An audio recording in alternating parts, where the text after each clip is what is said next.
ہوتی. حضرت قاری طیب صاحب، آخری بات آپ کو بتا کر اپنی بات ختم کروں. حضرت قاری طیب صاحب جو محتمین دارالعلوم دیوبند تھے، وہ جب یہاں جوانی میں جب دارالعلوم کا اور دارالعلوم کے محتمین بنا دیے گئے اور دارالعلوم دیوبند کے ادارہ ان کے سپورٹ کر دیا گیا، تو حضرت قاری طیب صاحب نور اللہ مرقدہ تشریف لے گئے دارالعلوم. تو آپ کے دماغ میں یہ بات آ گئی، علم اللہ نے بڑا خوب دیا تھا، سید خاندان سے تھے، اور حضرت قاری حجت الاسلام کے بیٹے تھے، بانی دارالعلوم کے بیٹے ہیں. تو دماغ میں بھوت سا سوار ہو گیا، اتنے بڑے کی اولاد، ایشیا کی عظیم دینی درسگاہ کا ذمہ دار، علم میں بے انتہا، اور جہاں قاری طیب صاحب جاتے تھے پوری دنیا میں لوگ کھچا کھچ بھر کر آ جاتے تھے بیانوں کو سننے کے لیے. تو دماغ میں عجب سا آ گیا ہے، دماغ میں بڑائی سی آ گئی، دماغ میں کچھ میں بھی ہوں یہ آ گیا. تو انہوں نے سنو غور سے، میں آخری بات بتا رہا ہوں، انہوں نے ایک پرچہ اٹھایا اور پرچے پر لکھا اپنے پیر و مرشد حضرت حکیم الامت مولانا اشرف علی تھانوی. مجھ سے ایک اللہ والے نے فون پر یہ کہا ہے ابھی 15 سے 20 دن پہلے، ہم نے تھوڑا سا کام شروع کیا کہ مولانا مدرسے میں جتنے استاد ہیں، پڑھانے والے ہیں، تمام کا تعلق کسی اللہ والے کے ساتھ کرا دیا جائے، سب کا تعلق اللہ والے کے ساتھ کرا دیا جائے. یہ نہیں کہ ہے نہیں کہ لیکن صاحب نسبت بزرگ، یہ مسیح اللہ حضرت مولانا مسیح اللہ خان صاحب ہمارے یہاں موجود تھے، یہاں خانقاہ چلتی تھی، جس کے تراشے ہوئے قاری اسرائیل صاحب ہے، جس کے تراشے ہوئے آپ کے بڑے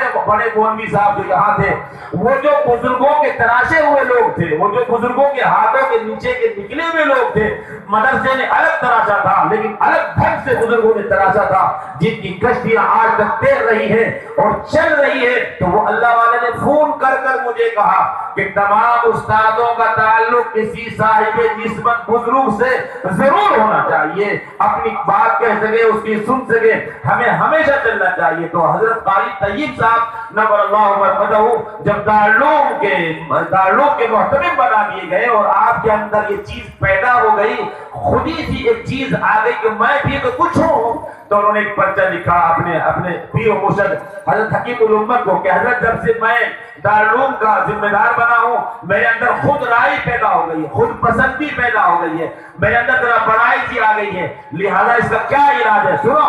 حضرت حکیم الامت مولانا اشرف علی تھانوی نور اللہ مرقدہ نے اس پرچے پر لکھ کر بھیجا کہ دارالعلوم کا اہتمام فوراً چھوڑ دو، اپنی جگہ کسی اور آدمی کو چھوڑ کر، اپنی ذمہ داری کسی اور کو دے کر تم ابھی فوراً دیوبند کو چھوڑ کر سیدھا تھانہ بھون آ جاؤ. حضرت مولانا قاسم، سنو میں آخری بات بتا رہا ہوں، حضرت مولانا قاسم النانوتوی نور اللہ مرقدہ کے صاحبزادہ محترم دارالعلوم دیوبند کے محتمین حضرت قاری طیب صاحب نور اللہ مرقدہ نے فوراً دارالعلوم کا اہتمام کسی کے سپرد کیا ہے اور اپنے سفر کو دارالعلوم سے لے کر آپ تشریف لائے تھانہ بھون. اور تھانہ بھون جب آپ آ گئے ہیں تو حضرت حکیم الامت نے یہ نہیں فرمایا طیب آ گیا ہے، حجت الاسلام کا بیٹا آیا ہے، دارالعلوم کا محتمم آیا ہے، آؤ ان کی تواضع کی جائے گی، آؤ ان کی خاطر و مدارات کی جائے گی. بلکہ جب حضرت قاری طیب صاحب آ گئے ہیں، مریض جب ہاسپٹل میں جاتا ہے تو ڈاکٹر اس کے سامنے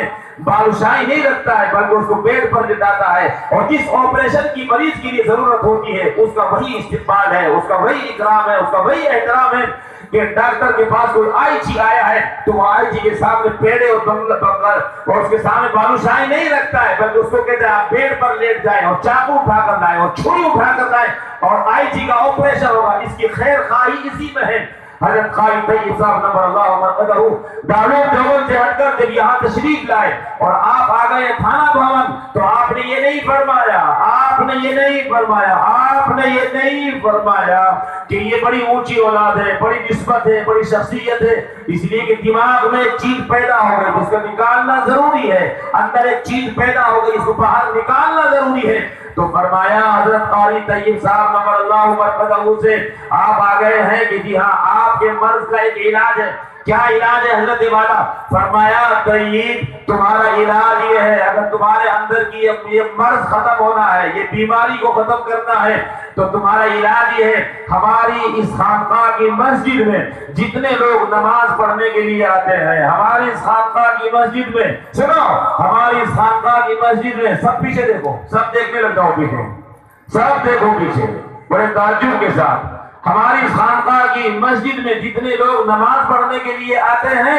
آپ کو یہ کام کرنا ہے، ہر آنے والے آدمی کی جوتیاں جب وہ جوتی نکال کر مسجد میں چلا جاتا ہے، آپ کو آنے کے بعد سب کی جوتیاں سیدھی کرنی ہے، اور یہ جوتیاں سیدھے کرنے والا دارالعلوم کا محتمم حضرت قاری طیب صاحب نور اللہ مرقدہ ہے۔ تمام لوگوں کی پانچوں وقت میں جوتیاں سیدھی کرائی جا رہی ہے دارالعلوم کے محتمم سے، اور یہ کام ایک دن نہیں کیا گیا، 2 دن نہیں ہوا، 3 دن نہیں ہوا، مہینہ نہیں ہوا، 20 دن نہیں ہوا، 40 دن کا چمٹا لگایا ہے کہ سارے لوگوں کی جوتیاں سیدھا کرو، اندر کا بڑائی، اندر کی پریشانی، اندر کی بیماری، تم لوگوں کی جوتیاں سیدھا کرو۔ یہ مزدوری کر کے آیا، اس کی جوتی سیدھی کرو، یہ کیلے بیچنے والا، اس کی جوتی سیدھی کرو، یہ آپ باہر سے آیا غریب اور مزدور آدمی ہے، اس کی جوتی سیدھی کرو۔ رب قطب الابدال علاج کرا رہا ہے خانقاہ کے اندر اور بیٹھ کر علاج ہو رہا ہے۔ میری آپ سے گزارش، درخواست، التجا یہ ہے کہ مدرسہ بھی ایک ہاسپٹل ہے، مدرسہ بھی ایک ہاسپٹل ہے،